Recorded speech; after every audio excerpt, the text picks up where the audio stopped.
So hello, everyone. Welcome to the 7th edition of Hemp Story. We are very excited to have this webinar today to welcome our panelists and all of our attendees. We'll just give it a few more minutes for people to finish logging in. I am recording this and it will be available later on. My name is Sophia Blanton and I work with OIHFA and Courtney Moran. So I will be your moderator today. And like I said, let's just give it a few minutes here. We'll just let people get in and get comfortable, and then we'll get started.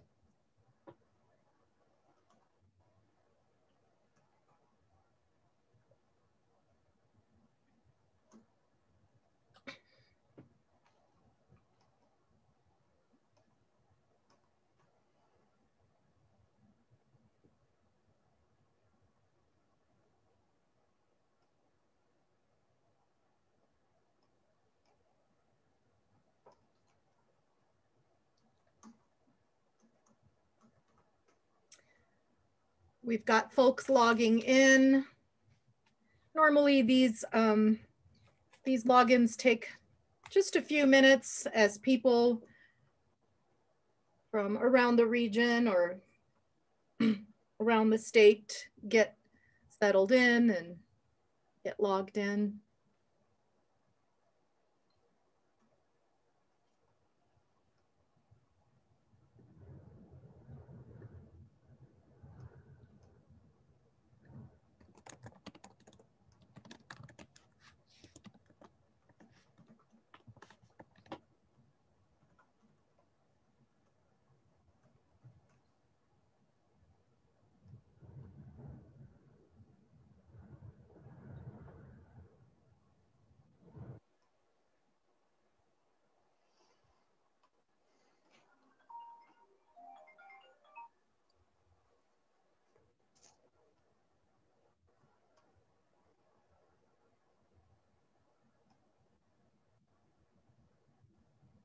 I think we'll give it another minute. Courtney, how do you feel? Yeah, that's fine. Let's everybody get settled and then we'll get going here. Yeah. Steady stream of folks logging in. Once again, if you're just joining us, this is the 7th edition of Hemp Story. We are very excited to welcome Sunny Summers and Emily Roque of the ODA, Administrator Michael Wood of the Oregon OSHA, and Bill Henry from UPS. Thank you to all of our panelists for being with us today. We're glad we were able to do this again. We had originally scheduled for September of last year and then had to pivot because of the wildfires. So here we are on the other side of that. Folks logging in. Hey, Courtney, this is Bill. I've got a few people that said that they're still waiting to get in, that it appears that they have to be added perhaps. I'm not sure if you have a waiting room going or not. Yes, we are recording this and this is going to be available to everyone after the call. Bill, I'm not sure. I might be wrong. These are just a few of my coworkers, and I don't know, Courtney, if you could just send me a link to send to them. They might not have gone through the website. I might have sent them the Google thing instead.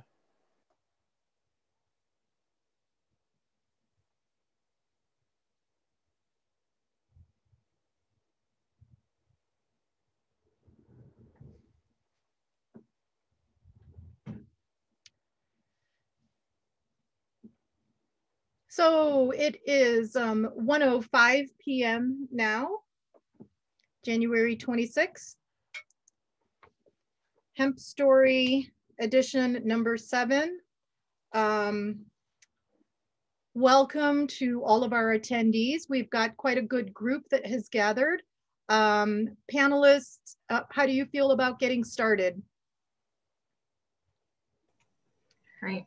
Okay, great. So first up, we have our very own Courtney Moran, LL.M. She is president of the Oregon Industrial Hemp Farmers Association, and she is going to update us on the federal hemp rules. All right, well, thank you so much for the introduction, Sophia. Thank you all for being here today.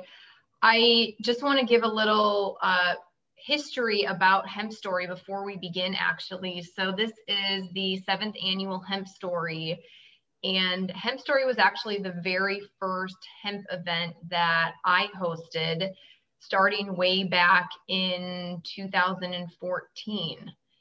And HempStory is traditionally held during Hemp History Week, but of course, last year, due to the pandemic and just some changes in what was happening around the world, we were not able to host an in-person event. And so we had scheduled HempStory actually for last September, but then due to the very devastating wildfires in Oregon, we decided to cancel the event. And so we have now rescheduled for today. So I'm very grateful for everyone that has joined us. And, I'm really just grateful too for where we are in this industry. We have come such a long way. When HempStory started, the 2014 Farm Bill was in place. Kentucky and Colorado and Vermont were the only states that were cultivating hemp. I actually had never even seen a hemp plant at that point in my life. And so to have seen how this industry has grown over all of these years, to see not only the progress that we have made in Oregon, but in all of the other states and nationally is absolutely incredible. And to just know how many farmers are out there growing this crop, making a difference every single day, helping people with the products that they're making, helping our environment, and just the future that we have with this plant. I am so excited. I'm so excited for it. And I am so grateful for the community that has been built over all of these years, the relationships that we have built, not only within the industry, but with our regulators and with our legislators. And I'm very honored to have played the role that I have played and to see this industry develop as we have seen. So with that, welcome to HempStory 7. As we all know, hemp is now finally a legal agricultural commodity that is authorized for commercial production in the United States. And, while it's been 2 years since the 2018 Farm Bill was passed, it is still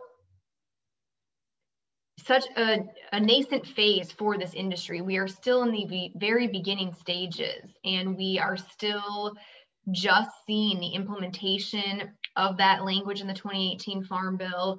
We are still operating under our pilot programs in many states. We are still just trying to figure out not only the regulatory landscape, but the landscape of the marketplace. And every single one of us play a huge role in how this industry is being developed and how it is going to develop and look long term. Now, the rules that came out from the USDA back in October of 2019, the interim final rules, were problematic for everyone. It was problematic not only for our industry stakeholders, but for our regulators and our legislators as well. And even for our congressional delegation who had worked so hard in the 2018 Farm Bill to see rules come out that were inconsistent with legislative intent and more restrictive than the pilot programs that created the foundation for actual legalization under the 2018 Farm Bill. But we are 1 week in to having federal final rules from the USDA. And while the rules that were published from USDA are not yet effective, they are scheduled to become effective on March 22nd of 2021, pending review by the new administration. We finally do have some very clear directive and regulations from USDA that will set out the framework for our national domestic hemp production program. Now, these rules are much more workable than the rules that were issued as interim final rules. And I do have to say that from all of my communications and collaboration with USDA from the beginning of the transition from when they were given regulatory authority over the crop by the 2018 Farm Bill, it has been very clear to me that they really do want our hemp industry to succeed. They want to see hemp as a successful agricultural commodity on a level playing field with other agricultural commodities. But hemp is new for them. Yes, 100+ years ago, hemp was a crop that was researched and studied by USDA, but over all of these years, we've lost a lot of that knowledge. And so when they were given this authority, it was a new crop for them. And, you know, unfortunately, in those interim final rules, I don't think that they had really looked to the states and learned what all the states had learned during those pilot programs. But through the public hearing that they hosted, through the 2 public comment periods that they opened up and received over 5,900 comments during those 2 comment periods, that they really did listen to the industry and they learned from what all of the stakeholders learned during those pilot programs and have now published much more workable rules. Of course, these rules aren't perfect. You know, there's definitely things that we all would like to see and have advanced, but they are much more workable and set us on a much better playing field to start a commercial hemp production program in the United States. So a few of the key things that were changed were, for example, the harvest and sampling window. Originally in the interim final rules, it was required to have your crop harvested within 15 days of sample. And that has now been changed to 30 days. And while it is a little bit of a change for our folks in Oregon, that it's a much more workable time frame for farmers to adapt to any issues that they have, whether it's with climate or with harvesting equipment or what have you during that harvest window. We also see the options for performance-based sampling.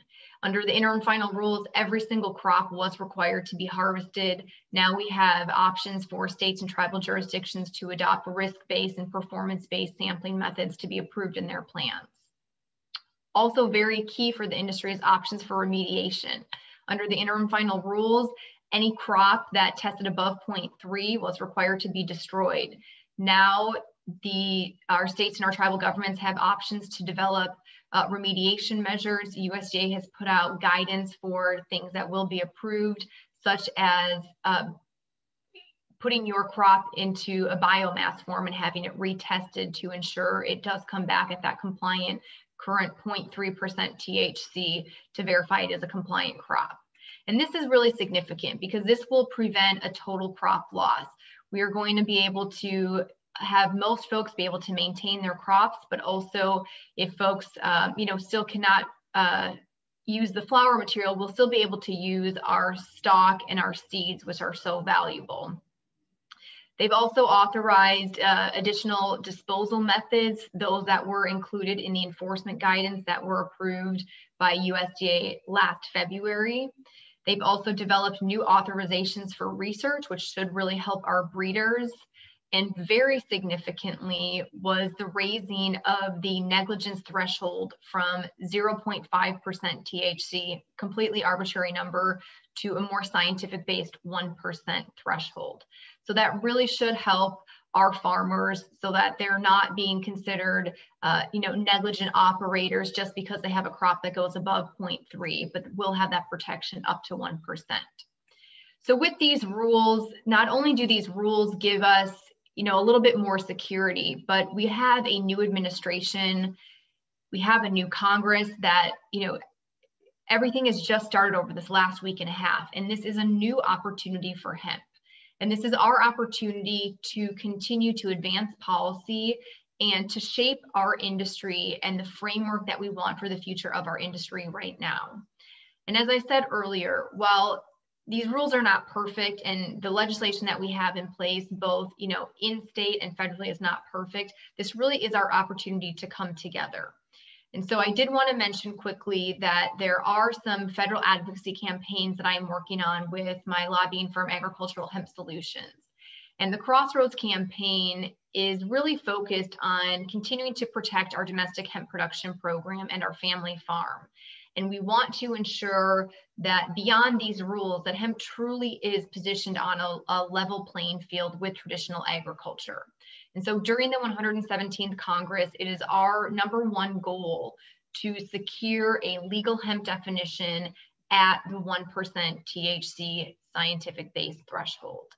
We must work together to align legislation with science and with the realities in the field and in the farm.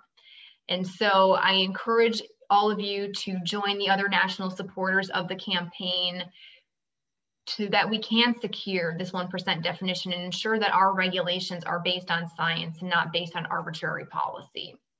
And so, I'm so grateful for everyone that has already contributed and all of our supporters and our donors. If you would like to join our campaign, you can join us by making a grassroots donation through DonorBox. That's donorbox.org/crossroads-campaign. We'll put that in the chat. And you could also reach out to us at campaigns@agriculturalhempsolutions.com to receive a full campaign proposal and tiers of engagement to learn how you can get more involved in federal advocacy, and not only on this 1% issue, but on issues to help our processors and secure protections for the interstate transportation and manufacturing of cannabinoid hemp. Now, before I transition over to Sunny Summers, I just want to give a very quick update on our program in Oregon. And so in Oregon, we started our program back in 2015 with our first licenses. And we had an original 13 licenses that were issued, and we now have over 1,900 farmers that are growing in our state.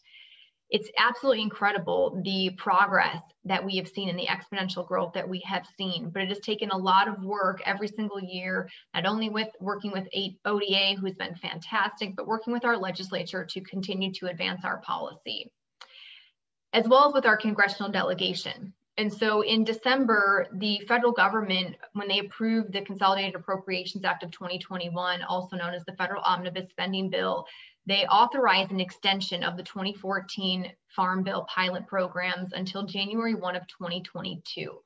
And ODA has determined that for the Oregon program, it's in our best interest for us to continue to operate under our 2014 Farm Bill pilot program until January of 2022. And Sunny will get into this a little bit more, but so during the 2021 production season, we will continue to operate under our current program. And now while we are doing that, the Oregon Industrial Hemp Farmers Association is working very hard to continue to advance our policy in the state. And we have two different bills that we are working on for this legislative session. We have House Bill 2281, which is our state plan bill. And this bill will bring the Oregon hemp program into compliance with the 2018 Farm Bill. It will broaden ODA's rulemaking authority over the program, rename our program, change the term from industrial hemp to hemp within state, allow our definition to be defined in rule, create additional protections for our farmers in the Oregon criminal codes, make some modifications to our testing program, and open up our licensing within the state. So we are very excited about this bill and moving this forward this session. We are also working on House Bill 2284, which will establish the Oregon Hemp Commission. This is something that we have been advocating for several years.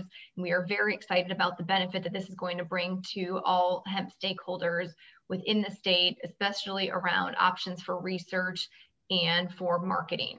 We have our first hearings this upcoming Thursday. And again, we are very excited for this session and to continue to advance the Oregon program. And now I'll turn it over to Sunny Summers, who can give you some more details about our Oregon program and what's going to happen this 2021 session. So thank you all very much.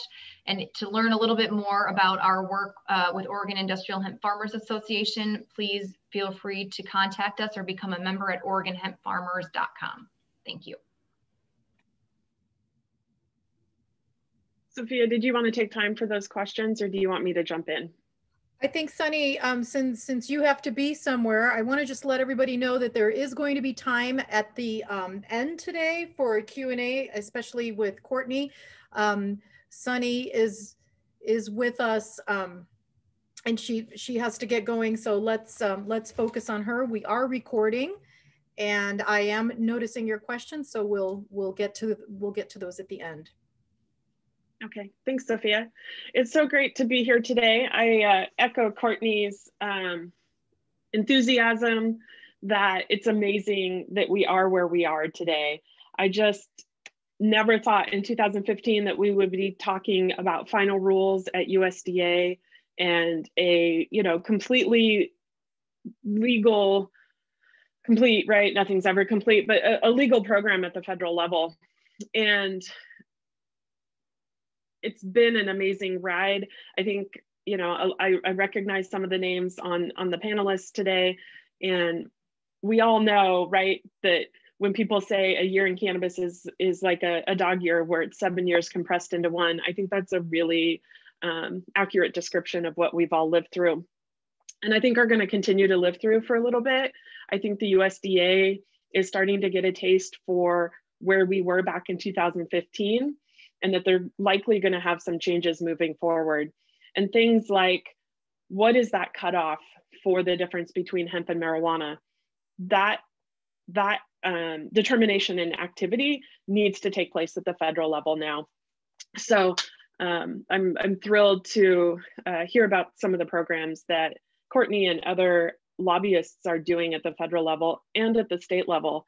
And I'm a big believer in public testimony and talking to your legislators.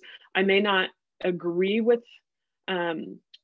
what you might want, but you're never going to know that if you don't, you're never going to affect change if you don't provide testimony. And Victor, my name is Sunny Summers. I'm with the Oregon Department of Agriculture, the Cannabis Policy Coordinator. So not just COVID caused some changes last year, but we definitely saw some changes in how ODA has structured our hemp program internally with staff. COVID and people not going to restaurants, et cetera, meant that our invasive weed program lost a lot of funding because it's funded by lottery dollars. And so we are able to actually move those staff from our weed program, not that weed, over to our hemp program, and actually started a more robust full enforcement program. And I think we've grown to a point in Oregon where we really needed to do that to make our industry legitimate and to make sure that those folks who are taking the time to do things correctly aren't being penalized by those who aren't taking the time to do those things correctly. We still have a long way to go.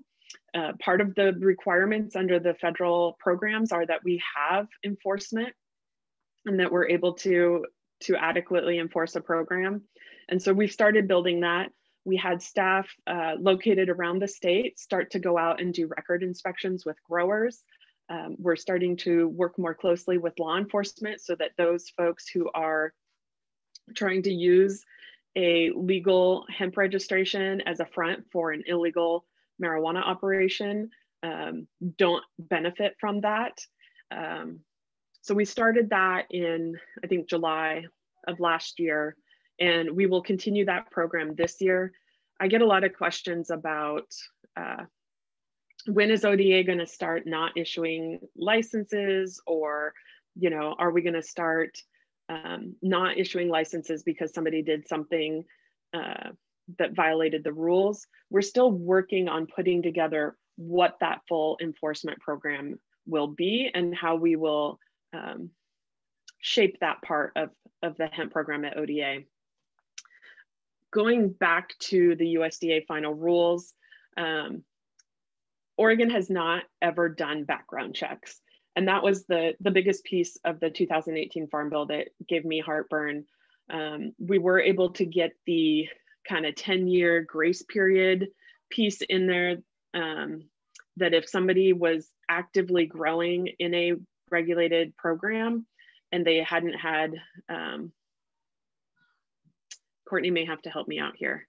I just lost my train of thought.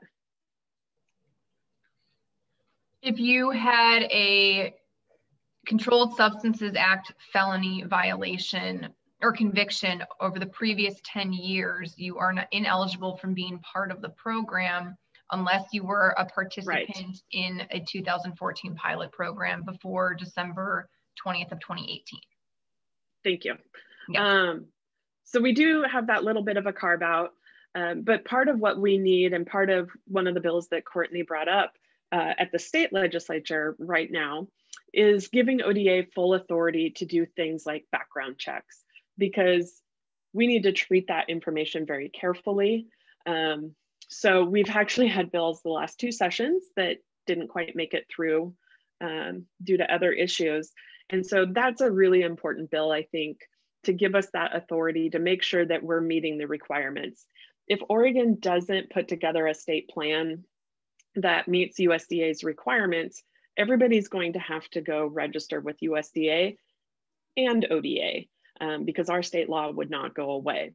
So we want to make sure that we have full authority to do what we need to do at ODA. Background check is the biggest piece. As Courtney mentioned, the remediation for failed pre-harvest tests, that's going to be new in Oregon. And I think it adds a lot of flexibility for the growers that we didn't have previously. The amount of plant and where the sample has to come from on the plant is actually very similar to what we do in Oregon currently. So there's not as many changes in the final rule from what we do in Oregon that there were in the interim final rule.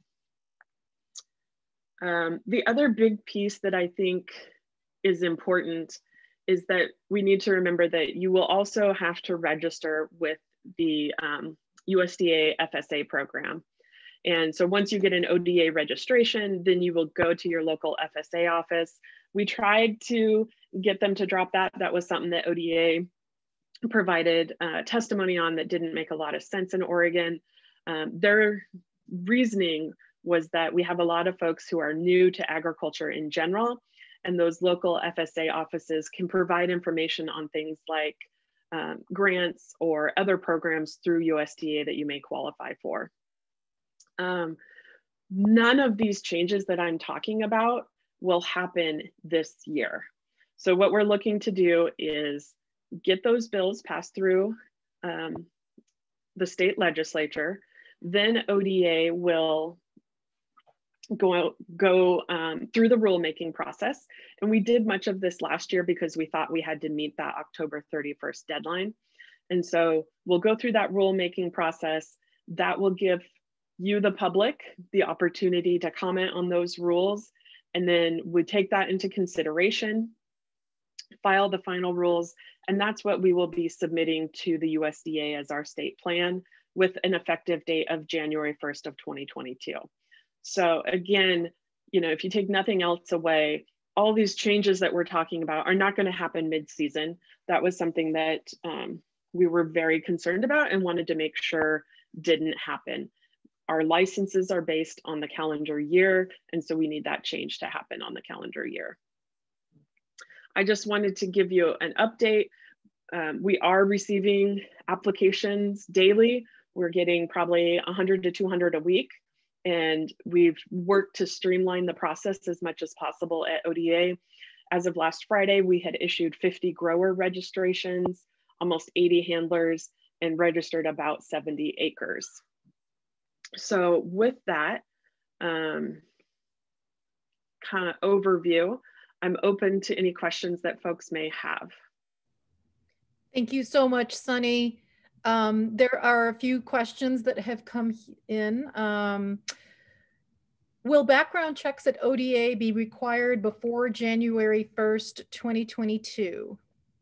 No. So again, those changes will not be until the new licensing year. Thank you. Austin wants to know if we can post the Oregon bills here. Huh. I can post links to the OLIS website on them. No problem. Thank you, Courtney. We've got another question. What exactly does the 1% negligence threshold currently in the law mean? I'll take a stab at that. I think that one was maybe for Courtney, but basically, as part of our enforcement, the USDA rules require that if the agency finds that there was a negligence threshold, meaning you did not do what a reasonable person would do, and you ended up with a crop at 1% or more THC, total THC, then we would have a higher level of enforcement action than against somebody below that. And that could include providing that information to law enforcement. Would you say that's about what that is, Courtney? Yeah, exactly. You know, it just delineates what will actually determine if you would have any sort of criminal potential penalties, but also whether you would be considered negligent for a violation of the program itself. And if you have 3 negligent violations within 5 years, you are ineligible to participate in the program. So this gives a lot more leniency in case your crop did happen to go above, that you wouldn't, for, you know, not your own intention, but something that just happened in the field or what have you, that you wouldn't be penalized for that. Exactly. I think too, that 3 strikes you're out for a while piece, they clarified because it was unclear if you had, say, a farm in Medford and a farm in Pendleton and a farm someplace else, and each of those tested hot. Is that 3 strikes in 1 year? And they clarified that it really, each year is what counts against you, not the number of fields or greenhouses that fail above that 1% value. Thank you, Sunny. We've got a couple more questions here. Someone would like the definition of a handler. What's a handler? So a handler is basically that initial processor. So anybody that receives the raw hemp to turn it into something else, that could be an extractor. It could be somebody who is trimming the buds into retail ready product. So, you know, you start out with the raw plant material and you turn it into something else. You need to be licensed with the department as a handler. Thank you so much, Sunny. And then there's one question here. Did you say there were 50 registered growers, 80 handlers, and 70 acres for 2021 ODA program thus far? Correct, as of last Friday. So, excuse me. Sunny, how are we doing on time for you? We're okay. Any more questions for Sunny? Terry Miller says, does that include transport and sampling agents as handlers? No, we don't have any licensing requirements. So the company that's contracted by the grower or handler to transport the plant material, say from the farm to the processing facility, would not need to have any license currently in Oregon. There are requirements around maintaining a copy of the grower registration and the pre-harvest test report to go along with any of that plant material that's in the vehicle, though. That way, if law enforcement stops you, gets concerned about, you know, it smells like a duck, it looks like a duck, it's not a duck, they kind of have a problem with that. And so having that documentation, 1, is a good idea, and 2, is required by state law. Okay, this next question here, it seems more of a question for Courtney. Courtney, would you like to reserve those types of questions for the end when there's more time? Yes. To talk to you, because it's about, is there still talk about the 0.3% going up? So I think you already touched on that. There's a question here, seems directed to Sunny. If ODA growers have their renewals in before January 1st, but don't have the new registrations yet, are they still in compliance? Absolutely. So as long as the department received your application by December 31st of last year, as long as it's still in our queue, you're good to go. If we've reached out to you and said, hey, Courtney, your GPS points are, you know, somewhere out in the middle of the Pacific, you laugh, but I've seen it.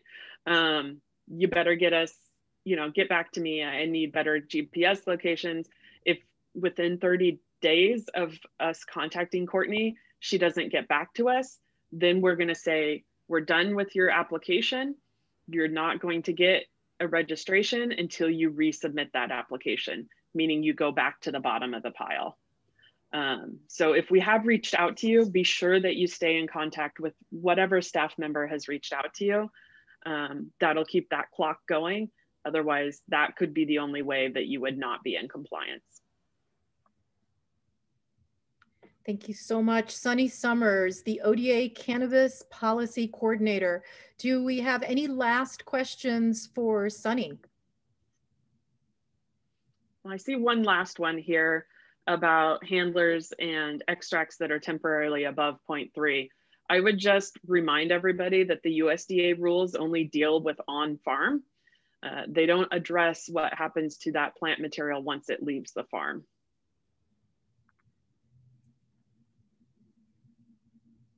A couple more here, Sunny. If an ODA handler gets a renewal application in now, will you ding them for missing the first month of the year? If they are getting it, again, if it's a handler, they are not legal to operate unless they submitted their application prior to December 31st, or we have issued their registration for 2021. So the ding would be if we find out that you're operating and you don't have a current registration, you are violating state law. Thank you.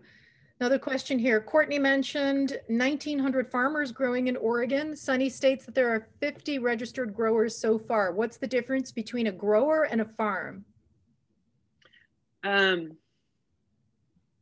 Well, so the 1,900 farmers is farmers or growers. That was for the last calendar year, and we require a new application and a new license every calendar year. So as of 2020, we had 1,900.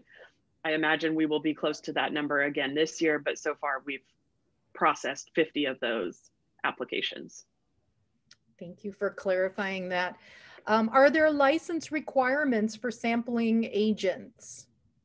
There are. So in Oregon, starting in 2017 or 18, I think, we switched from ODA doing all pre-harvest sampling to allowing the same labs that do marijuana testing to do the pre-harvest sampling and testing, just because there are labs all over the state, and it was getting, you know, with 1,900 farms, it was getting really difficult for us to get to all those parts of the state in a timely manner. So the requirements are that you be accredited by the Oregon Environmental Laboratory Accreditation Program, or LAP, and licensed by the OLCC. And Emily will probably dig deeper into that in her presentation. So if you have additional questions about that, wait and ask her after her presentation. Thank you, Sunny. There's a question here. If we sent our applications in 2 weeks ago, but haven't heard anything, should we contact ODA? No, don't contact ODA. It takes us 4 to 6 weeks to get through that stack. So 2 weeks is well within the reason that we're getting close to you. Honestly, if you contact us, that slows us down, because then somebody has to go try and dig through the pile. And things might be a little bit slower this year, although we do still have a few staff physically in the building. We just can't be all things with COVID. So we're doing the best we can, but I would say it's probably 4 to 6 weeks. But definitely, watch that email that you put on that application, because we might be reaching out to you via email if we have any questions. The other thing that I want to provide before I jump off is, one, if you're not in the Valley, we're actually getting snow here in Salem, pretty wet snow, but the NOAA folks were accurate this time. And then two, in the chat box, I have put a short URL to our email listserv. So if you go to that URL, it'll ask you for your email. You can put it in. It'll give you a list of what we have at ODA. Hemp is one specifically. And so as we go through that rulemaking process this summer, and any changes are proposed, we will send you updates. And so that's really the best way to stay kind of up to date on what we are doing at ODA with the hemp program. Sunny, thank you so much for that wonderful presentation. Again, Sunny is the ODA Cannabis Policy Coordinator. for the ODA, and we really appreciate you joining us today. Thank you so much. Thank you. And I'm always happy. So if you guys, want to send an email to me sometime asking questions, feel free. Off to land use planning school. Thank you, Sunny. Thank you. Bye. Sunny. Just a reminder, we are recording this, and the recording will be made available to everyone. Thank you for putting your questions in the Q&A. Respect to everyone's time. Let's keep the program rolling with Emily Roque. She is the hemp testing specialist at ODA, and she is up next. I think we've got a PowerPoint coming up. Would you like me to screen share right now, Emily? Yeah, okay, go ahead and screen share. There we go.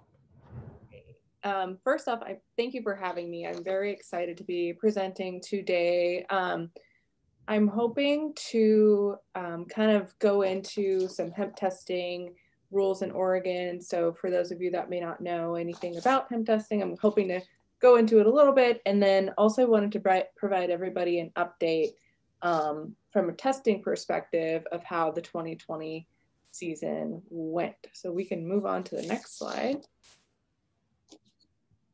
So I wanted to start off explaining the different testing requirements that registered growers and handlers have. So growers are required to have each area registered to them, sampled and tested prior to their harvesting of that area. And handlers are also required to have compliance testing done, and that's what we refer to as post-harvest testing. Both sets of tests must be completed by an ORLAP accredited and OLCC licensed laboratory, like Sunny was mentioning earlier. We have a list of those approved labs on our website, so if that's something that you're interested in, go ahead and check those out. I also have a link to that page at the end of my presentation. A difference between pre-harvest testing and post-harvest testing that some of you may not be aware of is that all results, regardless of if they're passing or failing, all pre-harvest tests must be submitted to the ODA, whereas for post-harvest testing, only failing results need to get submitted. Both tests test for total THC potency, so whether or not you're getting a pre-harvest test or a post-harvest test, there's going to be total THC potency involved. If you're doing post-harvest testing, there's other things in addition to that, such as pesticides, solvents, water activity, moisture content. Exact testing requirements really depend on the type of hemp item that you're having tested. Another thing I wanted to mention about pre-harvest testing is that this testing is done as the plants are in the field. So basically, you can't get a pre-harvest test done if you've already harvested your hemp. So that's important to keep in mind. That testing requirement is meant for a sampler to come out and sample your hemp as it's in the field prior to your harvesting. Okay, next slide, please. Thank you.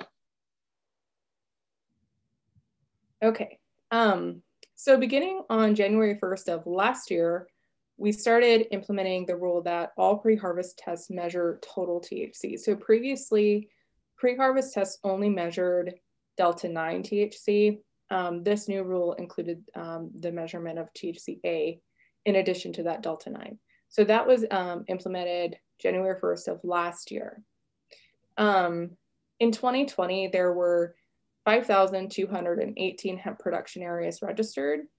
And so far, and I will caveat, these are kind of rough numbers, still doing the data, but for discussion's sake, there are around 2,000 pre-harvest test reports that have been submitted to the ODA so far, and about 100 crop loss forms.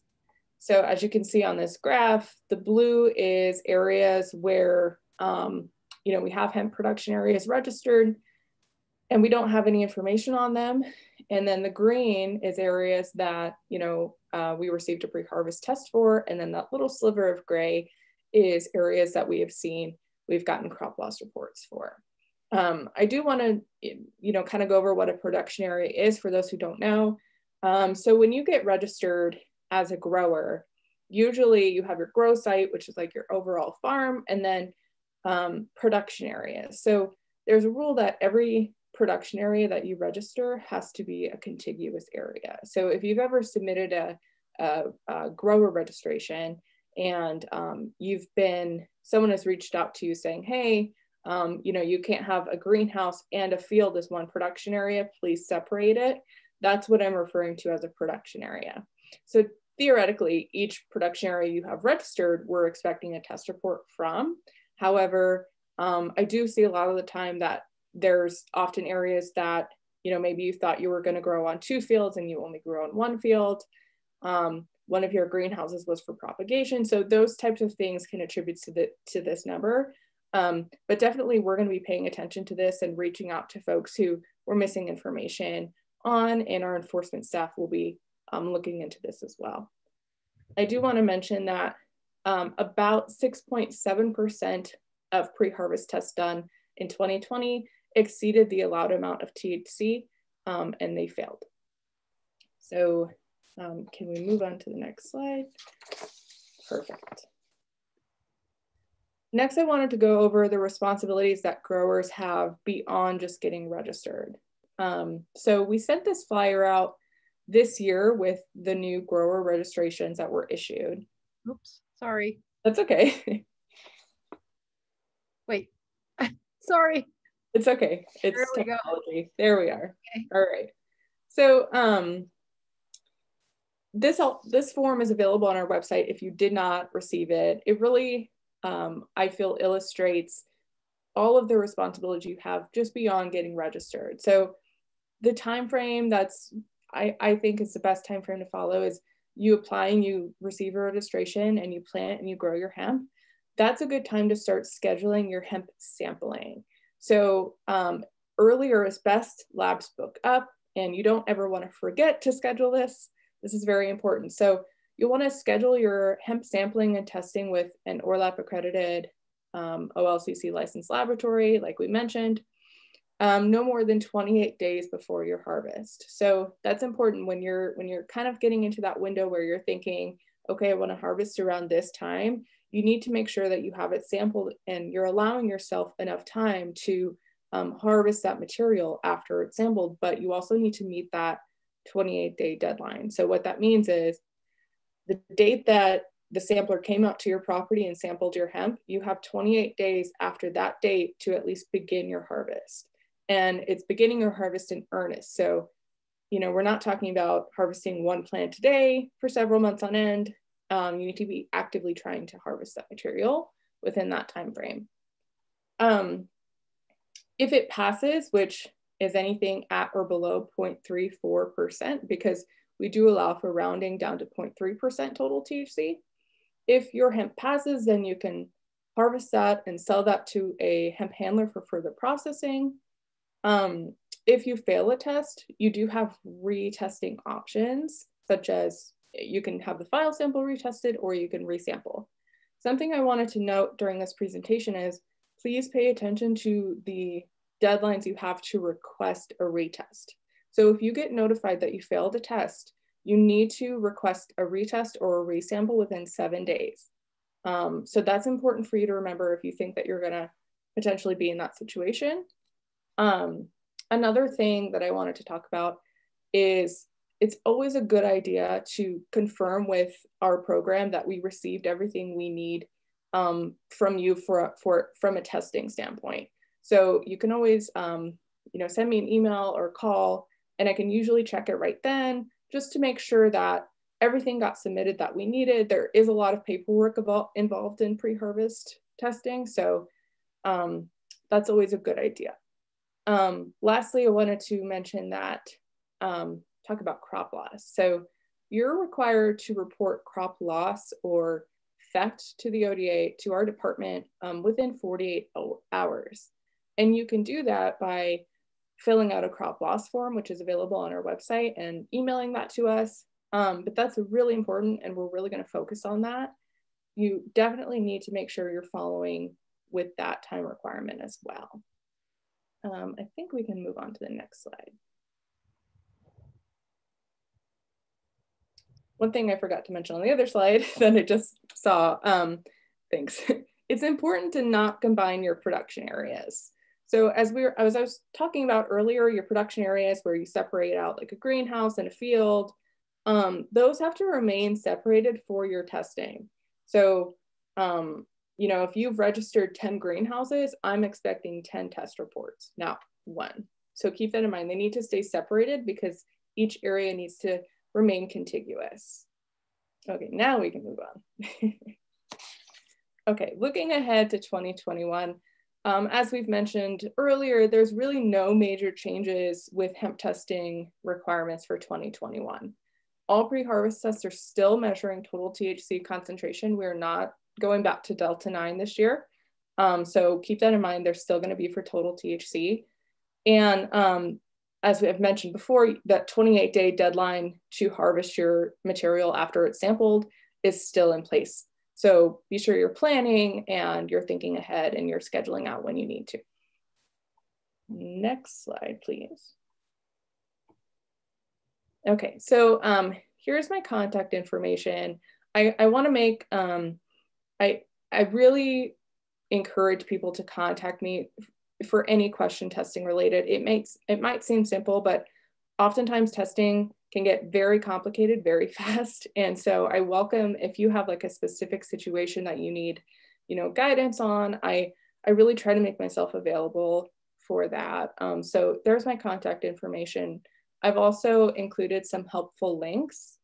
The hemp program website, that's our short link. So if you just type that into your browser, you should, you know, get everything you need on our hemp website.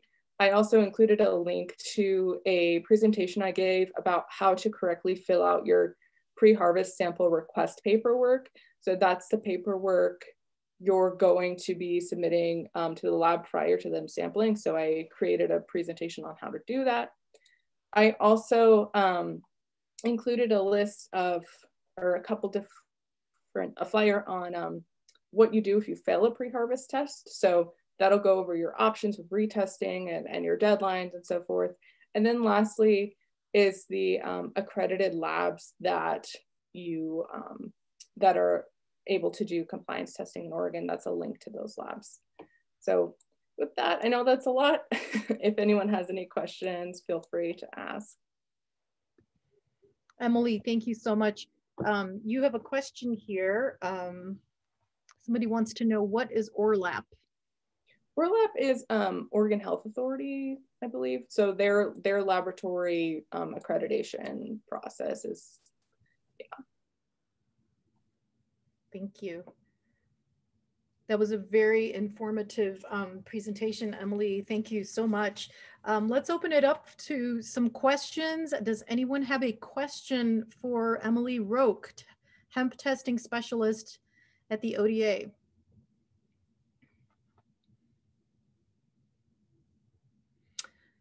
Here we go. Testing, thoughts on ASTM and the fit for purpose standards being discussed. Does this support and work with the 1% campaign? Yeah, I'm not sure if I'm the person to answer that one. Maybe Courtney could help you out with that one. Great, so we'll reserve that for Courtney at the end, since she is going to be taking questions at the end. How does the DEA certified lab requirement fit into Oregon law? Great question. I'm not really involved so much in the policy. I just deal with the testing side of things, but Courtney or Sunny's very involved in that too, would be able to answer your question on that. Emily, can you elaborate on the 28-day window from sampling to harvest? Yeah, so we have that requirement. Basically what it means is when you have a sampler come out to your grow site and they sample your hemp for your pre-harvest testing, you have 28 days from that date that they were out taking their sample to begin your harvest of the area that they sampled. So this ensures that we're getting the plants out of the ground so that they can't rise in THC so much. So It's a begin your harvest within 28 days. So, you know, you don't really have to have it finished. We give you that allowance, but I will say that that's in earnest, as I've mentioned previously. So that is not meant for, you can harvest one plant at a time. That's meant for you to get your plants out within that time period. And we allow for some flexibility there. Thank you so much. How does the ODA plan to address the variance in testing methods being used? The difference between 0.3% and 0.6% is often, seems like the person wanted to say what the lab used. I'm not sure if you're referring to like the measurement of uncertainty with labs. There is some variance. I'm not prepared to really answer that right now, but if you want to send me an email, we can go into that deeper discussion. Yeah, it's definitely something that I've heard though, so. Thank you, Emily. Is it the responsibility of the hemp handler to report failed testing results to ODA or the ORLAP testing entity? If so, what is the process? That's the person's first question. Should we let you get that one first? Sure.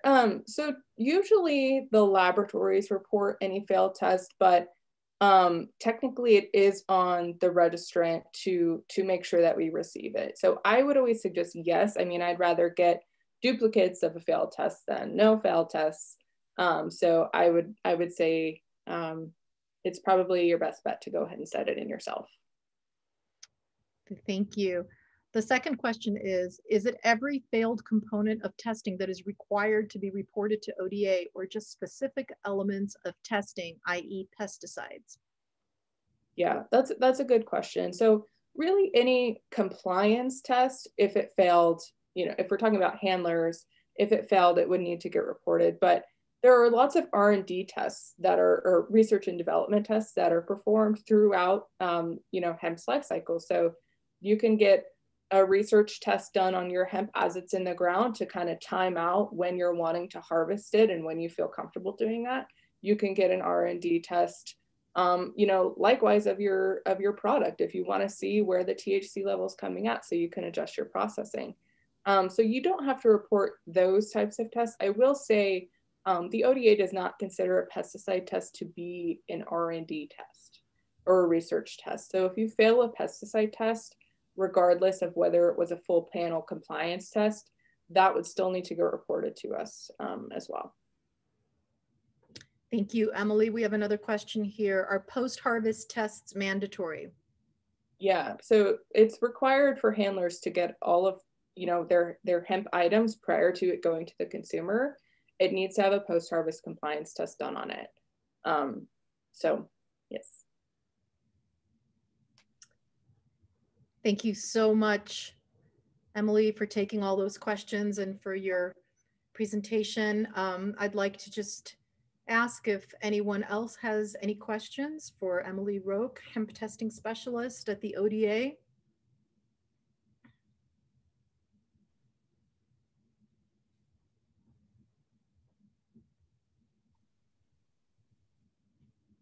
All right.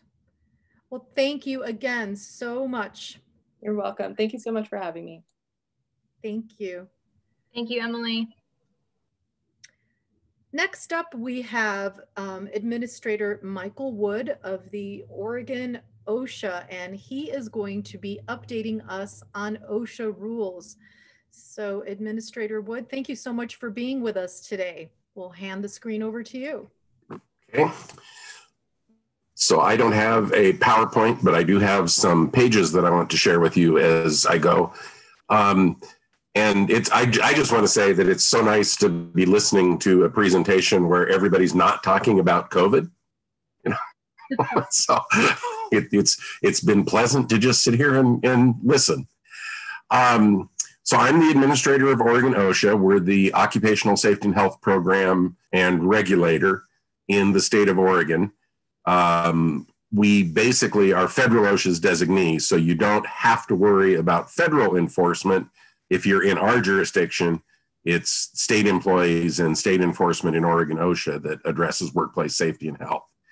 I've been asked to talk about our temporary COVID rules, but I want to talk just briefly in the short time I have about our sort of our regulatory framework overall, because I know that particularly when folks are starting new businesses or expanding businesses, OSHA is not always top of mind. We do regulate every workplace in the state, but of course that doesn't mean that we visit every workplace in the state on a regular basis. So let me do a bit of screen sharing here. Whoops. I'll go ahead and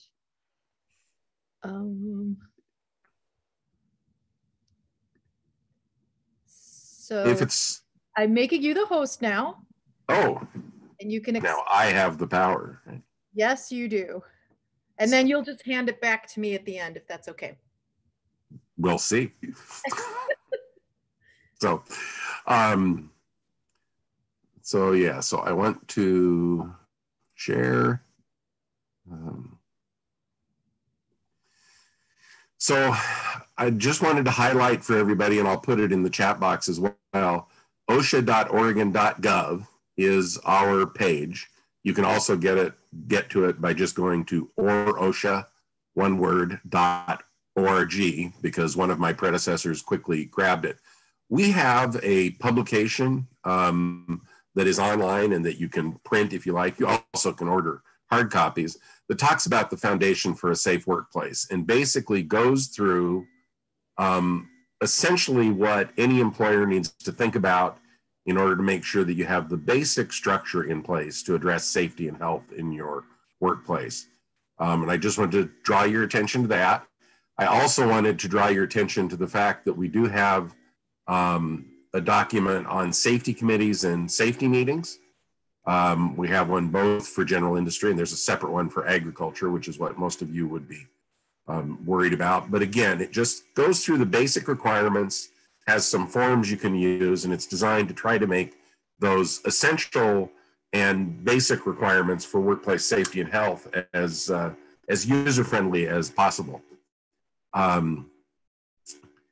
With regard to COVID-19 specifically, we have 2 fact sheets on our website as well as the rules. So if you go to that Oregon OSHA page, there's a link up here that talks about infectious disease rulemaking updates that takes you right to everything we have on COVID. You also can go get to it through the rules and laws. If you click on that link, okay, it takes you to a discussion of our rulemaking activities and has a specific link that has the rule itself. Now, the first thing that happens when people look at this rule is they look at the number of pages and they think, oh my God, that is just way too long. But the thing to understand is that only about the first dozen pages are actually regulatory requirements. The appendices are applications for particular industries. And so you don't have to look at the heightened risk, or excuse me, at the exceptional risk provisions. You don't have to look at those appendices. The basic requirements are laid out in the first pages of the rule. Yet more useful is there are 2 fact sheets. We adopted the rule and it took effect November 16th of last year. There is a fact sheet that provides some basic information about COVID-19, some basic information about how to minimize transmission, and that really reflects the basic requirements of the rule. And these aren't new things. We've been hearing about them certainly since last March. It's, hand hygiene, respiratory hygiene, basically just covering your mouth or nose when coughing or sneezing, physical distancing, and focused on that 6-foot distance and trying to eliminate situations in the workplace where you're required to be within 6 feet, and then source control, particularly indoors, but also outdoors when you can't make sure that that people are separated by at least 6 feet. You should be wearing facial coverings. Ideally, either a procedure mask or a cloth facial covering or a paper facial covering. We do allow face shields, but they're not as effective. And so that's all discussed in this basic spreadsheet.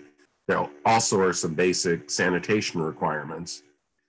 And then there is a provision reminding you that you need to let affected workers know if they've had work-related contact with individuals, cooperate with diagnostic testing if OHA or a local public health authority asks you to help with that in your workplace, and isolate individuals, quarantine them if you have individuals who are going through testing because they are potential or confirmed, or when they're confirmed COVID cases. This goes through those basic requirements that took effect November 16th. There is a separate document that includes a set of requirements that had delayed effective dates, although now all those effective dates have passed.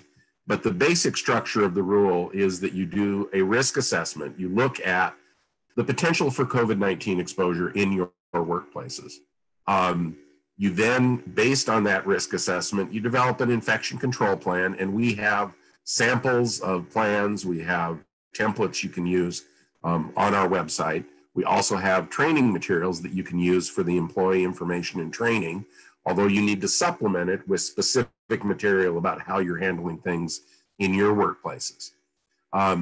There's some general guidance on ventilation. The simplest way to describe the ventilations is to use the ventilation system you have already as effectively as possible, and bring in as much outdoor air as possible. Now, for those of you who are talking about your fields, obviously ventilation and outdoor air is not an issue. And then there are general requirements for building operators that probably few, if any, folks in this group need to worry about. That's basically the structure of the temporary rule. That rule runs through May 4th of this year. And I will put all those links in the chat. I probably will dump them in the chat during the next speech. But the other thing that we're in the midst of doing now is a permanent COVID rule. And that causes people to raise their eyebrows because none of us expects this thing to be a permanent activity. We are, the vaccines are in place, vaccinations are coming. But under the Oregon Administrative Procedures Act, a temporary rule can only be adopted once. It can only be in effect 180 days. It can't be extended. We can't replace that rule with a rule that has substantially similar requirements. So because we're not going to be done with this by May, we are in the process, and actually we'll be proposing it this week, of adopting a permanent rule that will expand a little bit on these requirements, but basically just roll these requirements forward. And then when we get beyond COVID-19, we will go ahead and repeal the rule and hopefully move on to other things. So that really is the broad sense. A lot of folks are very concerned about our COVID enforcement, and obviously it's gotten a certain amount of attention in a number of contexts. But it's worth remembering that although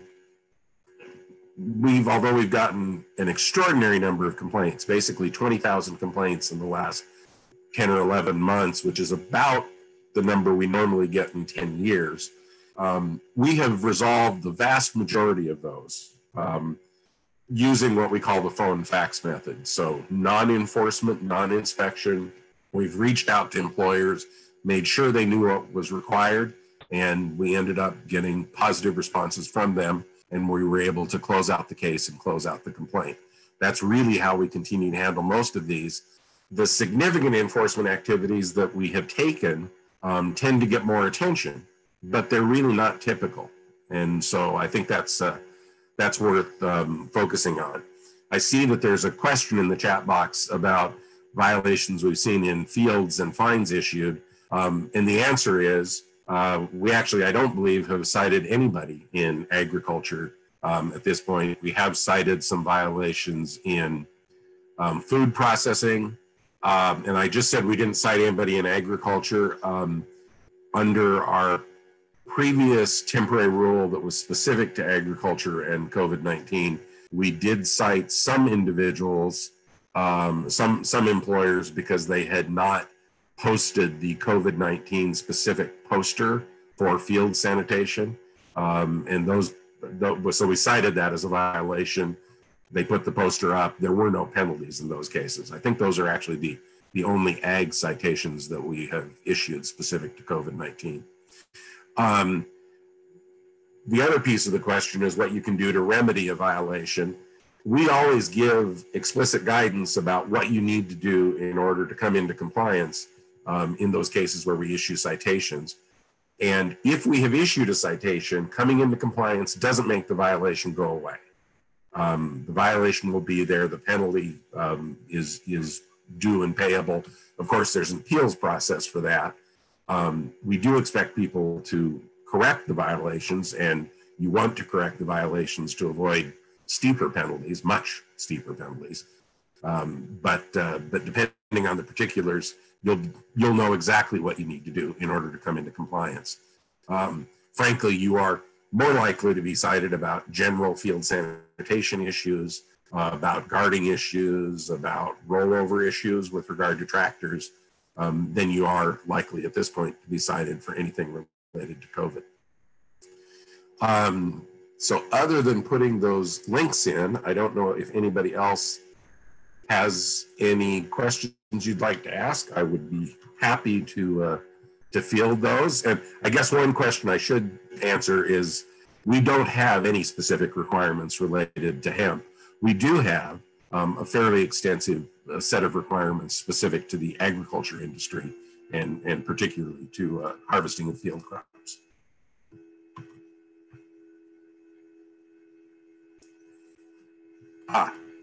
So yeah, that is a good question. Thank you, Courtney. We do have a consultation program. You can contact consultation. Again, our website has all sorts of useful information, including the consultation link, which tells you how to contact our consultants as well as the services that we provide. And so I'll go ahead and put that link in the box. And so they're different staff. Typically, in almost all cases, they're former enforcement staff. And so they've done inspections. They can do virtual consultations, particularly in the COVID environment, or on-site consultations. They also can provide educational advice by telephone. And they basically walk you through the same sorts of things that they'd look at in the context of an inspection, so that you know what we would do if we came out to inspect. That information is not shared with our enforcement staff. It's a free, no-risk process. I guess it's free in the sense that you've already paid for it. But and so I really would encourage anybody who has questions and who wants help, either evaluating particular aspects of your safety and health program or addressing it as a whole, to look at contacting our consultation program. We also will, in the COVID context in particularly, even our enforcement staff will end up reaching out. And then if you have a specific technical question, you also can send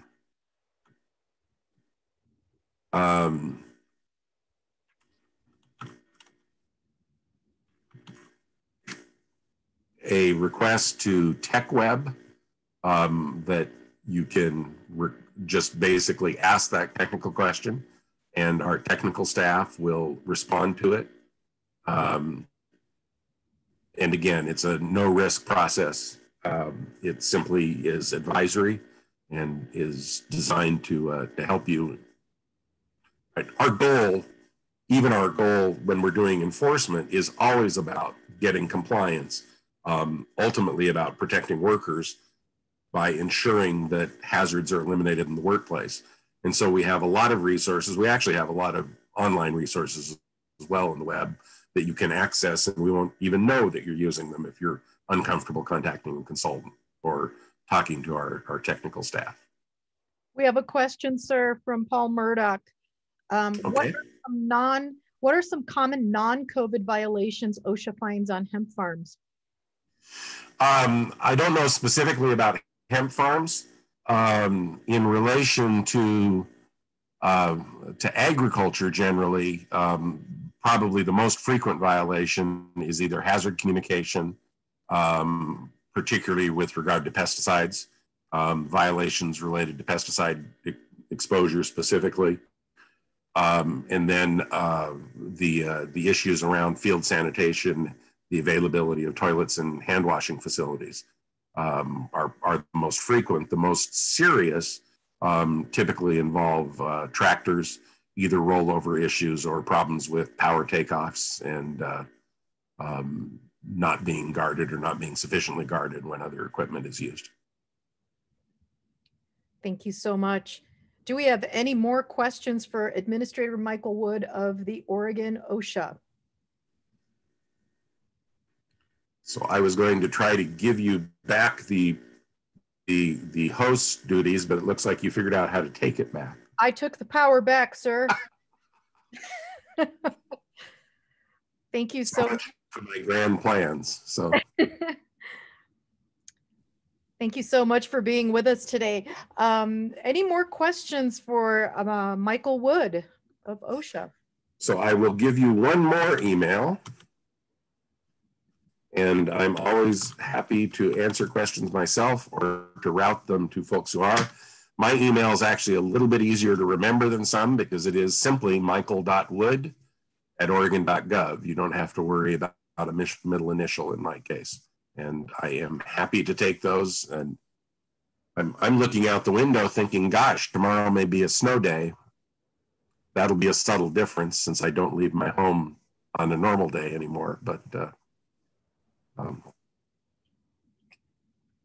Administrator Wood, I just want to say thank you so much for joining us today. It's really an honor to have you. And, you know, we know that there's been so much going on for OSHA given the COVID crisis and just the general safety precautions that you provide for our workers and just for our employers. And so we just really want to say thank you so much for joining us today and providing the insight that you've provided.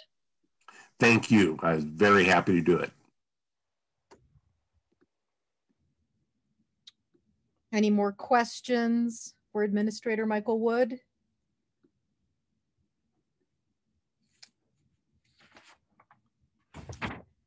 Okay. Well, next up, we are going to Bill Henry, who is the UPS area sales manager. He is going to talk about the UPS shipping program for hemp. Bill, welcome. Thank you for being with us today.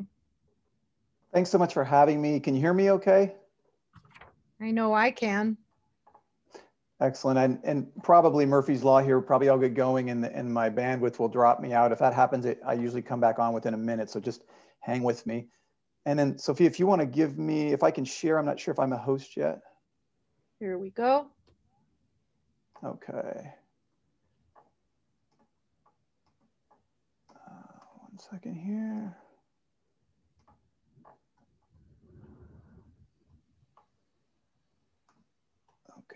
Can you all see that okay? Yes. Okay, 1 second.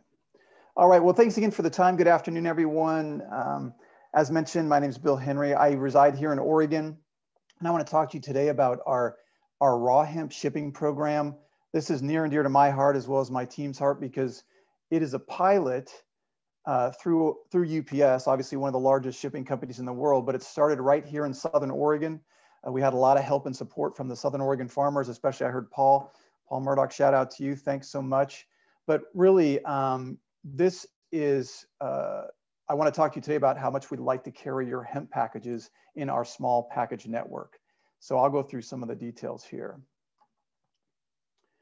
So as I mentioned, this is a pilot program specific to the Northwest. So it's not a nationwide offering yet. So it's really for hemp farmers and handlers in Oregon, as well as Washington.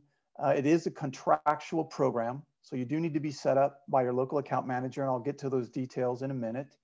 But once in the program, you will have full access to our domestic network, our reliability, customer tools that can really help get your product to market quickly, You'll have visibility as well as being able to insure your product.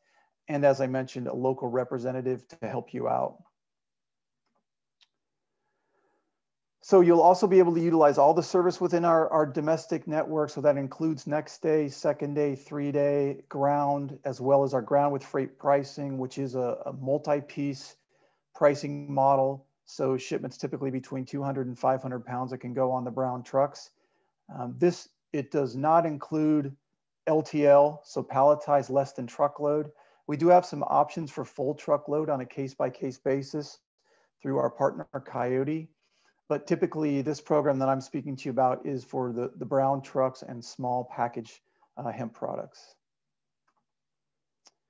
So really some of the details, this was launched in Q4 of 2019. We have almost 100 shippers right now on the program. You must be licensed, obviously, to be a hemp grower or hemp handler. We don't want to upset Emily or Sunny that were on the call earlier.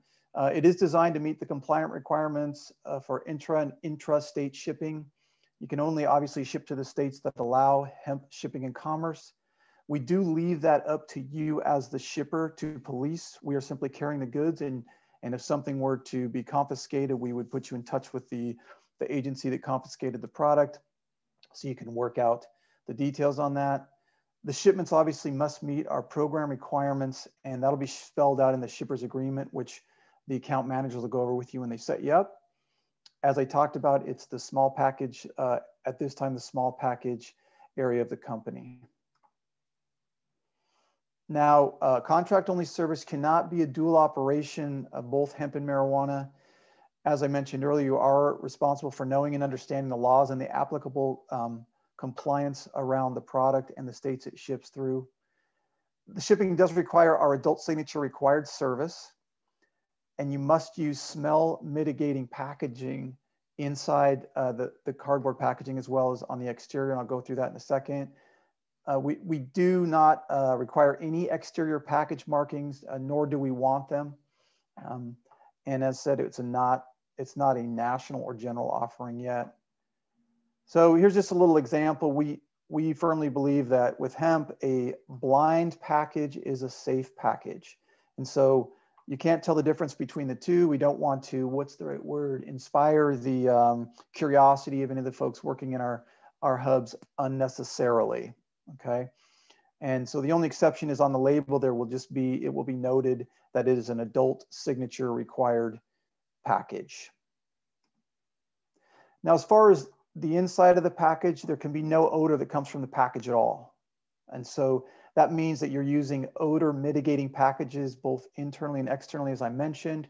You all probably know better than I do what those packages look like and the best materials to use. And then the exterior of the package, you cannot have the cardboard stored in the same area as the raw product, because I think we all know how much that smell and odor can be absorbed. So this is just an example of, there's some documentation that does go inside the package that we will provide to you outside of the COAs. So you would provide your own, obviously, your COA showing it meets the hemp THC requirements. We would provide you with the hemp declaration once you are successfully submitted in the program and set up on the contract. Now, the way to do that is we're going to have a one-on-one conversation with you to get you all set up. And that is going to, I think the best way to get us your information is to email our corporate hemp contact, which is Tricia Letourneau. So there's the email there. She's going to send that out to us, and then we will get you in touch with your local UPS representative to get you started with UPS hemp shipping. So that's the email you want to take down there, Tricia Letourneau at ups.com. Sorry, it's not something, like I said, it's a pilot, so I don't have something fancy like upshempshipping.com. And really, that's all I've got. We would love to carry your hemp packages. And so thank you. I'll take any questions if there are any. Thank you so much, Bill Henry from UPS. There are some questions here. The first one is, California requires package marking. How is UPS mitigating that? I would have to, flow that question up. I was unaware that they are requiring that, and I'd like to hear more information. If, as I said, it's a pilot, so it's kind of run here through our corporate regulated goods team. And so if we have to make changes on the fly to requirement to meet the rules of that requirement, we would do that. But this is the first I've heard of that. So I'd love you to email me any details you have on that. Another question from the same source, Cascade Energy. As for smell mitigating, we've encountered cases where dogs can still smell through packages. Will this limit us? Great question. No, with these packages going through our network, they are still subject to, in many of our facilities, we will have dogs come in with authorities, and they will in fact be able to smell the package. However, when you're signed up for the program, you'll be on an approved vendor list with UPS that you are an approved hemp shipper. That will then, hopefully in most cases, cause them to allow the package to travel safely through. We would also have the information inside the box that notes that as well. If you are not an approved UPS shipper and that happens, then the package would be turned over to authorities and potentially, confiscated or destroyed. So I would expect in a very low percentage, but the dogs will discover the product. However, the fail-safe is that we do have you signed up as an approved UPS hemp shipper. Thank you so much. Next question is, do we provide the COA to UPS once? Do we need to ship the paperwork with every shipment? Will this information be better discussed with the contract representative? Actually, the answer is yes to all those. You would provide it into the package, and it is required. So it's required in every box for that exact reason we just talked about. So in other words, if this goes through my hub in Chicago, again, it's a pilot out of Oregon. So Chicago may not be used to seeing hemp packages come through. They then, let's say it's discovered, they then would open it up and see the details inside. So it has to accompany every single box internally. And yet, yes, we would provide the shipper declaration. You as the handler or grower would provide the COA. Thank you so much for that. Next question is, does the UPS program integrate with online retail orders? It absolutely can, because the program itself operates in the background. Once you're approved, you have full access to our network with the exception of pickup. It has to be picked up as a daily pickup or brought into a UPS customer counter at one of our hubs. You cannot bring it to a UPS store at this point. But that being said, once that occurs, you have access to all means of processing packages, utilizing web tools that allow you to ship it. The two are completely separate. Thank you. The next question is, are there plans to expand to more states? There are. Frankly, we had hoped to have that expanded by the end of 2020, but COVID hit. And as many of you have heard, we have been at peak level volume since last probably May. And so, so that has been put on hold simply due to bandwidth. That is what we are anticipating. It's not fully approved yet by the organization, but until then, it will just remain a pilot here out of Oregon and Washington. Thank you so much. Next question is, what is the maximum package weight? The maximum weight, although this would be a lot of hemp, would be 150 pounds. When you get with your account manager, there are more effective ways to ship that. Smaller shipments where we can provide multi-weight pricing is a better way to go. But there is a dimensional element to this as well as a weight element. What we would typically do is make sure you're set up with a system that would indicate to you the pricing at the time of shipping, so that you could choose to do with it what you will, but typically that's passed on to your buyer. Thank you. Next question is, what are the insurance options for packages? Are they the same as with any other shipment? They are the same. It is just UPS insurance. We do have a product called UPS Capital, which this does not cover this yet. But it is the standard UPS declared value insurance. You pay a fee per every $100 you decide to declare over the first 100. The package is then covered. I will I will be transparent here and say that it is a little clunky right now when it comes to hemp because it's a pilot. So it takes a little longer to get paid out on packages that have gone missing or would be severely damaged. We do not cover damage due to spoilage, to be clear. It's just like with wine or anything else, or heat or cold. But if something's missing or damaged, and indeed it was an approved pack, it has to be packed well enough for us to handle it. And there's an investigation that goes on, but if it passes all the investigations, then the claim would be paid just like any other UPS claim.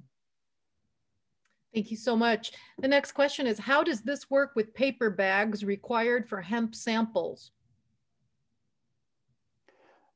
They would have to be packed in odor-free material. So in other words, we cannot be able to smell the hemp through any packaging. So I don't know enough about that type of bag, but you would have to then wrap that bag in some sort of material that completely eliminates the odor, because the packages will be returned to you. And to be frank, a lot of people are going to get curious about it in the network if they smell that smell. And again, a blind package is safe. So it protects you and protects us. So outside of dogs finding that item, we don't want anybody else to really know what's in the box. Thank you, Bill. Cascade Energy would like to know if they could get your email to send you the California requirement information. Yeah, you can do that. It's B Henry. It's just BHENRY, bhenry@ups.com. Okay, just typing that in too. Thank you so much. Another question, what types of hemp will UPS ship? Do they require post-harvest tests or pre-harvest tests for hemp flower? It has to meet, and again, I'm not the expert, and I make it an IM here. I think I'm getting one. It would have to meet all of the Oregon requirements for pre-harvest, post-harvest, and it must be the most recent example of that. And then Nikki, I know you can hear me, but you're typing. Is there anything more that I'm missing on that? Nikki's my Southern Oregon rep, who is the expert, frankly.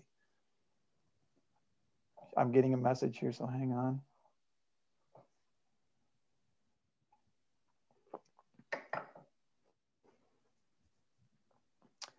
Recent is usually the most accurate. She just says it has to be the most recent one. And again, though the laws may be different in different states, because you are a grower or handler in Oregon, it has to specifically meet at least the Oregon requirements. And then we hold you accountable to knowing the other state regulations. Thank you so much. Another question here. What if a third party ships samples? You cannot do that. It has to be specific to the shipper. So like we've heard from brokers, right, who may want to broker the product, but we look at that broker. The broker has to have the handler's license. They are the ones that we are going to hold accountable to that shipment. So whatever it is, it has to be out of Oregon and has to meet the requirements. And Nikki, correct me if I'm wrong on that.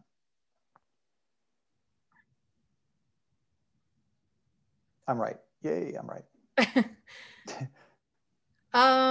Cascade Energy would like to know if they can get a form of verbiage or context to ship with each package. Will the contractor representative be able to assist with this? 100%. So here's what I want anybody who's interested in shipping to do. We want you to ship with us. We want your packages. Send an email to what you should be seeing it on the screen, I think, Tricia Letourneau. And then she will get those to us, and we will have a rep contact you, and they will go through everything. They'll set you up on the shipper's declaration. They'll walk through all the details. I don't want anybody shipping with UPS until we talk to you, because your stuff will get confiscated and you will be unhappy. So I have to get you on a contract and get you set up. If your licenses are in place and in order, it takes about 10 days. And then you can just crank it out. Thanks so much, Bill. Next question is, in relation to a package carrying multiple different products requiring various COAs, would scannable QR codes linked to web-based COAs be sufficient for UPS compliance? I'm going to say paper copies for now, because because it might be anyone within my hub system open that up. And so it might be on the fly, or if let's say, God forbid, a package broke open, they might not take the time to scan a QR code. And so for now, we need, until it's probably a nationwide rollout, we're going to need individual copies. Thank you. Next question, is there a different shipping rate for hemp versus conventional packages? There is not. I mean, everybody has their own, I should say, different customers have different characteristics. We try to work with you to get you a rate that works, but it's pretty uniform, frankly. It's not a specific rate because of the program. It would be based kind of on the density, the services you're going to use, that sort of thing. But we're going to, we'll work with you within our ability to provide some attractive pricing. Thank you. Your next question is, will UPS ship all types of hemp-derived products? For example, vapes, gummies, beverages, and smokable hemp. Smokable, if it's in a cigarette form, we need to talk like an actual cigarette form, not pre-rolls, but for example, this sort of a thing.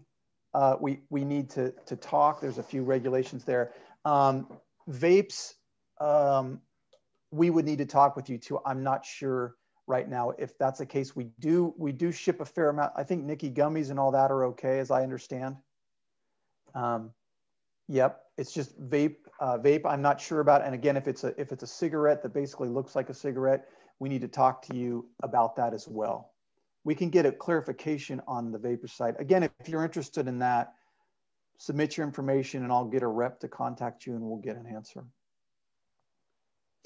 Thank you. Your next question is, will UPS work with us for the in-box paperwork for direct-to-consumer packaging that can be customized so that it is still nice for our customers? Within reason, the shipper declaration, however, it's not unattractive, but it is a UPS document and it's really there to protect you as well as us. That is not customizable as far as I can tell. We might be willing to work with you, yes, but I think that doc is probably locked in. Thank you. Your next question, does insurance cover law enforcement seizure? It does not. It does not. Good question. It does not. Now, I will say that in many cases of seizure, you guys probably deal with this, we've just had to educate law enforcement and let them know. And I'm not going to say it, but in most cases, we can get, or you can get the package back once they understand the rules. But it can frankly be any law enforcement agent between here and your end user. And believe me, we've talked to a fair amount of them and had to educate them. But to be clear, that becomes a process between you and law enforcement. We intervene as much as we can, but we do not cover that. So if law enforcement says, hey, look, I'm not buying it, I destroyed it, it does not cover that. That is all spelled out in the agreement that you'll sign as well, and it's very clear. So you'll have full knowledge of what the program's about, and we're not looking to mislead anyone. So, thank you. Next question here: if lab agents take the samples, do they hand it back to the grower to ship? If lab agents take the samples, I'm not sure I'm understanding. So, I mean, I guess let me answer it this way. When I set up an account with you, if you're ABC Hemp Farm, you are the only shipper that can use that shipper number. I don't, you may be able to ship to the lab, but for the lab to ship back to you, they would need to be set up as well if they were going to ship product back to you. I don't know if that answers the question.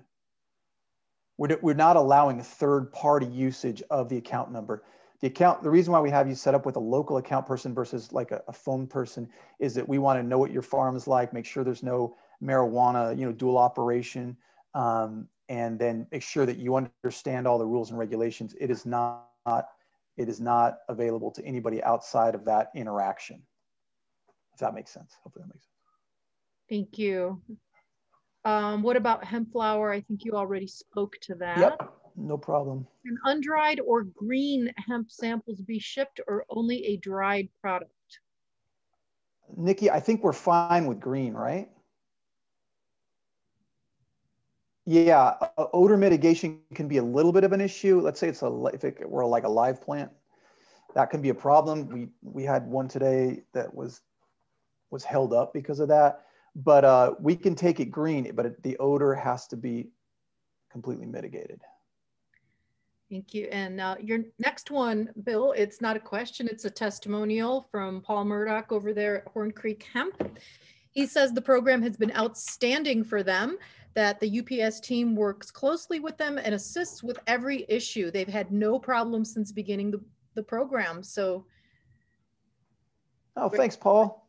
Paul was very influential in helping us get this off the ground. And the people on this call, myself, as well as my team, it's kind of our baby. So we want it to work. I mean, to have a massive organization like this agree to ship raw hemp and have it start with, we flew them out. They met with Paul. We flew them to Southern Oregon, all these corporate suit folks, and we pulled it off. So it's something that we really want to see succeed. And we love seeing the industry thrive. We love helping you guys get your product to market. So we are 100% going to work with you. Thank you so much, Bill. There's one final question here. Are there any fees or costs associated with getting set up with the UPS hemp shipping program? No, there's no specialized fees outside of our normal fees. There would be, if you're set up with a daily pickup account, just like anybody else, you would have a daily pickup charge, but not at all. You can get set up and you can ship 1 box a year, or you can ship 1 box a minute. Thank you so much. You got a lot of questions, Bill. That it seems like a great program. We're so glad you're doing it. Yeah, I'd love to hear anybody who wants to get set up. We'll get right back to you, and I appreciate the forum and thanks for having us on. Thank you so much. Bill Henry, UPS Area Sales Manager. So we have a couple of minutes left here for some general Q&A. Does anyone have any more questions for Courtney Moran? Emily Roque is still with us, as is Bill. We can open it up to some more questions.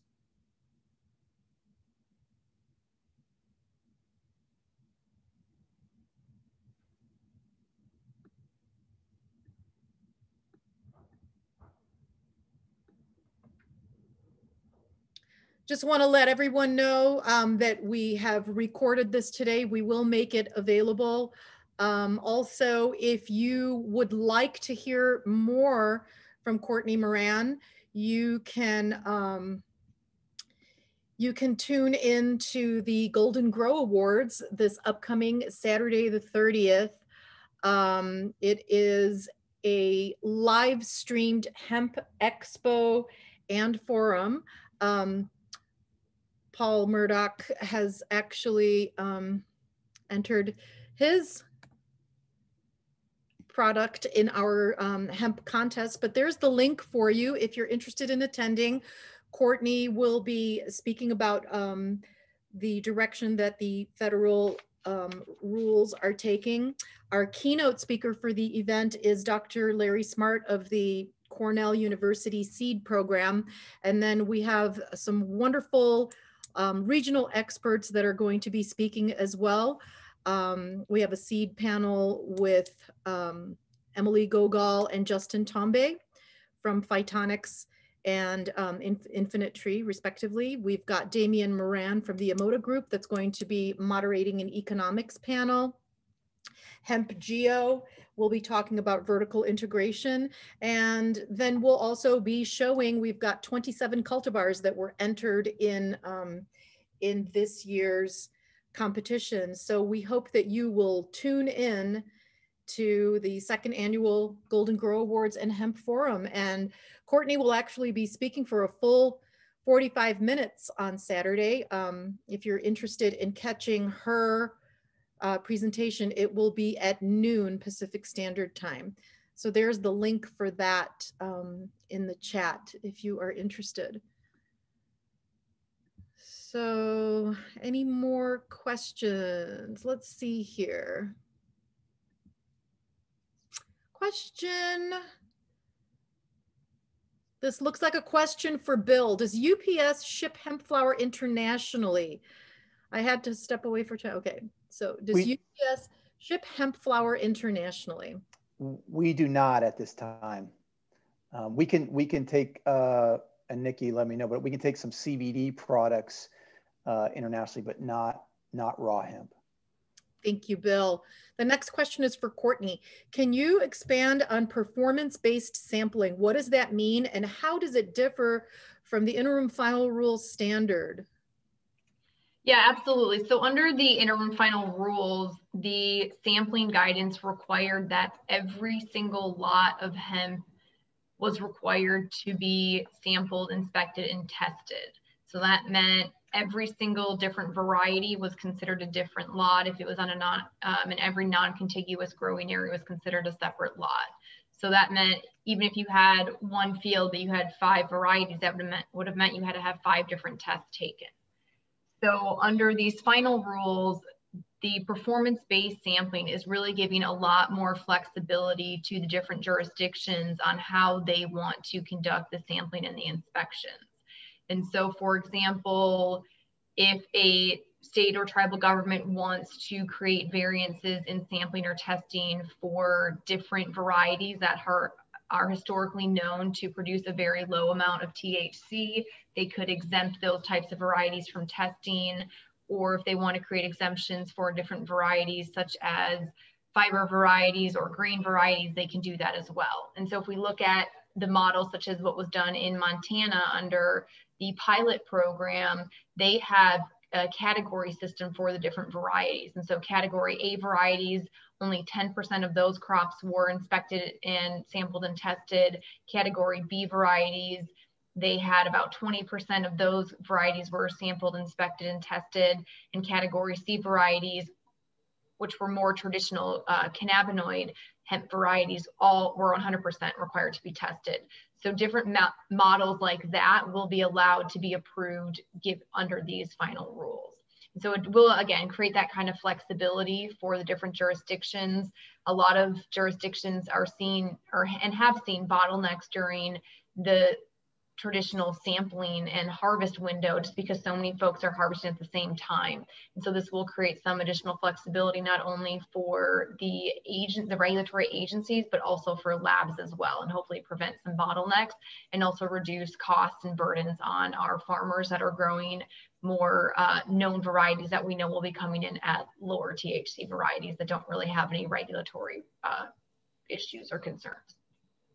Thank you, Courtney. This next question seems like it's for you as well.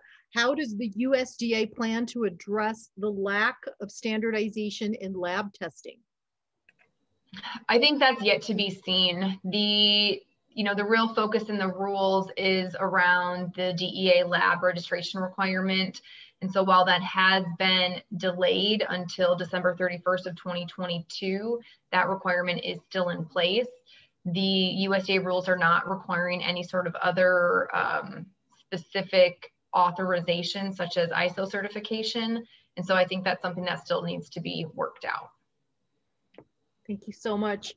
I think this next one is probably directed at Bill. If third-party sampling agents are required to take and ship samples, how do they use the UPS program, considering they won't have a grower license? I don't know that they use the UPS program. Let me see if Nikki's got a ping on it. We would have had to set them up as a shipper. Oh, they have a handler license though, right? They would, if they had a handler's license, we could ship, they could ship through the handler's license. I mean, that would meet our requirement. Emily, is there anything you'd like to weigh in on that?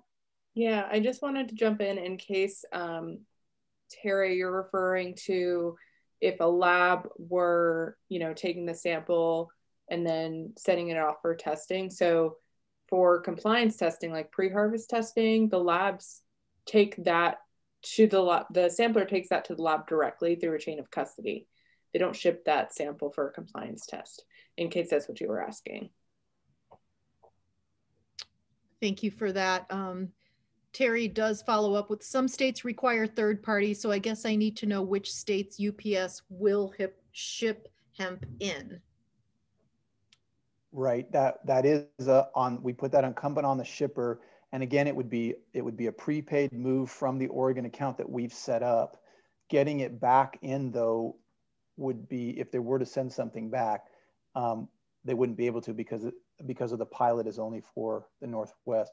You know, if you want to give us your email information, we can reach out to you and discuss it one-on-one too, if you'd like. Thank you, Bill.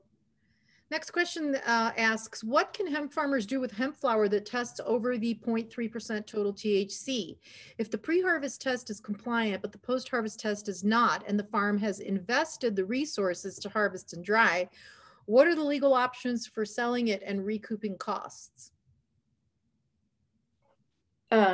So I can't give legal advice, but what I will say is that if you had a pre-harvest test and you passed your pre-harvest test, that's compliant hemp. Sometimes growers run into an issue where you pass your pre-harvest test and then later on when you get like an R&D, a research test done on your THC concentration, it actually goes a little bit above that passing limit, and that's fine. As long as the time when you had your compliance test done and you pass, then that's still compliant hemp, and you could still transfer that or sell that to a handler for further processing, just as long as by the time it gets to the end product and before it goes to the consumer, the handler is able to demonstrate that it is below 0.3%. Right, exactly, Emily. You cannot sell anything directly to a consumer that's above 0.3 total THC. So you can sell it to another handler for processing, you know, have a secondary manufacturer do some additional processing, or you do have the option of getting a hemp certificate and selling it into OLCC. If, for example, you're talking about hemp flower and you wanted to sell something that's not more than 1% total THC, you can sell that into OLCC. Great, thank you. Next question is, the 30-pound batch testing still in the final law?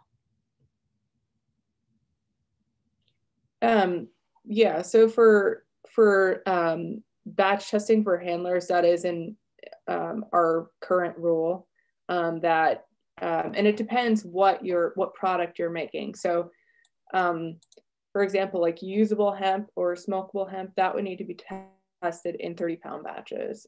So that is in current rule. Thank you so much, Emily. Terry has clarified no handler license for sample agents. I think from our perspective, we would want to get clarification. Right now, we would not allow that. There may be a possibility down the road, but for now, we don't have like a limited quantity exception, lab type of exception. As I said, it's a pilot, so it's kind of dynamic, but for now, it's a no-go with us. Thank you, Bill. Next question is for Courtney. Beth, the hemp huntress, would like to know your thoughts on ASTM fit for purpose standards, and does this coincide with the 1% campaign? Yeah, so the ASTM International has a volunteer-based technical committee. It's called the D37 Committee on Cannabis, and they're working on creating harmonized international standards that are market relevant.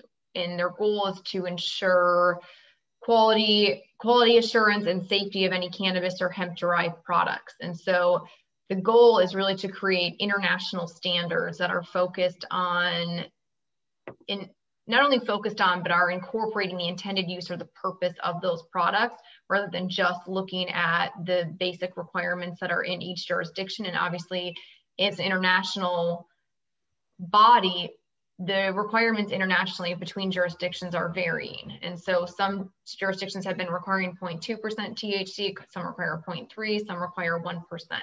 So there are other jurisdictions that are already requiring a 1% threshold, or allowing a 1% threshold, I should say. So if the US gets to a 1% threshold, that really should not have an impact on that. But the standards for based on an intended use or purpose is more so looking at what is that purpose? Is it a pharmaceutical? Is it a food? Is it a textile, a construction material, what have you?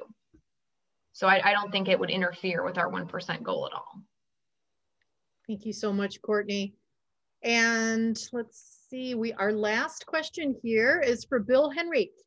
Oregon law allows non-handlers to produce certain CBD products. Would UPS ship these items? Yes, we do ship CBD items, and we'd still like to talk to you, but the CBD items don't typically take a hemp certification program sign up through us. I mean, we still talk to you, but CBD is fine. Nikki, right? Here we go, hold on. Yep, I got a yep, so we are good. Fantastic. Question just came in for Courtney. Can you repeat the specific ASTM cannabis focus item that you just mentioned? I was just talking about the D37 Committee on Cannabis and the fit for purpose standards that they're working on. Thomas Folks, does that answer your question?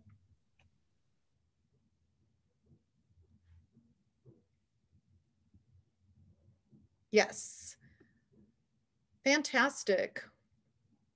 Well, it looks like we've had a really great 2 hours here. I just want to thank everyone for attending. Beth says she posted a link. Beth, where did you post that link?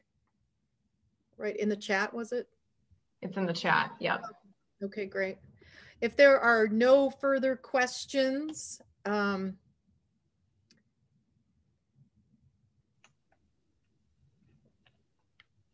you for that. Well, thank you to everyone for attending. Thank you, Courtney. Thank you, Bill and Emily, Sunny Summers, and Administrator Michael Wood. Courtney, is there anything else you would like to say before we close Hemp Story edition? Yeah. I just want to say thank you so much to everyone for participating today. Thank you to our panelists.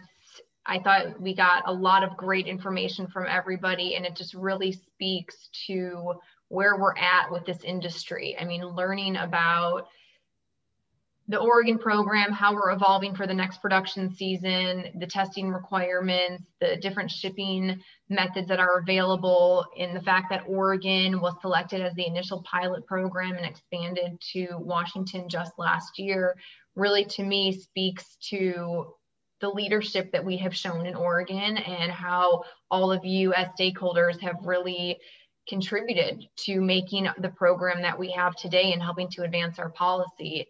And again, to have Administrator Wood here to present directly to us about the developments of the new rules is, you know, a testament to Oregon Industrial Hemp Farmers Association and just the work that we have done, the relationships that we have built. And again, I'm very excited for the 2021 legislative session.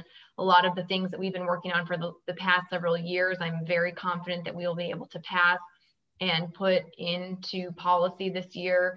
And so I just want to say thank you again to everyone for participating. Thank you again to our panelists. And I'm very excited for what 2021 holds for all of us. So thanks again. And if you're not already members, please become a member of OIHFA. You know, we're always welcoming new folks. We want to make sure that you are informed and staying on top of the new policy developments, continue to provide education to our stakeholders, and also just an opportunity for you to all network and collaborate with one another. So reach out to us, OregonHempFarmers.com. Everyone's welcome. Thank you again. Thanks, Courtney. And with that, I think we can go ahead and close this meeting. Thank you all so much for attending, and we'll see you next time.